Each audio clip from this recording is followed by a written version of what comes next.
Right now, corporate governance tends to have a checkbox or almost compliance approach.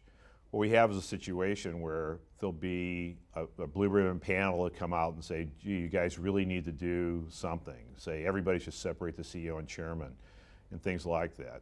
We don't think that's very useful in the governance arena because the issues, the topics, the people vary tremendously from company to company. And our perspective is, let's really lay out the essence of the problem, bring in some research insights, and then give the reader a setting to say, here's something that really happened, what would you actually do? Where it gets really interesting at boards is something unexpected happens. What would you do if? Kind of one example would be, what would you do if the CEO unexpectedly left? Do you really have a plan in place? Have you really thought about it? Sometimes, because things are going along fine, you don't really think carefully about what would happen if. In our book, we pick up a variety of topics that happen on a fairly regular basis. Maybe haven't happened to you yet, but are probably likely going to happen. What happens if you have a big accounting problem or there's a big accounting restatement?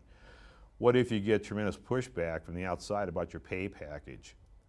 Those are things that you want to think about ahead of time as opposed to thinking about them when it actually happens. One of the most interesting chapters is on Royal Dutch Shell that had an accounting problem a few years ago where they overstated the amount of oil that they have in their proven reserves. And they did so by over 20%. It was a huge misstatement. And the question was, why could something like this happen? And we have some very interesting information in there where we look at the structure of the organization, leadership changes, cultural changes, and as well as some actual dialogue and emails and conversation that took place among executives. And you can see how a company can potentially have breakdowns in its internal controls that can lead to a problem.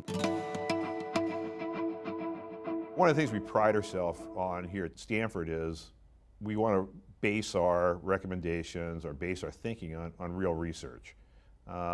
We tend to take into account what experts in the field say or what blue ribbon panels say, but ultimately we want to ask the question, does that work or doesn't it? So we've tried to embed that in the book, but in a very specific setting where what would you do if you were confronted with this kind of request for compensation, or what would you do if you had this kind of board structure?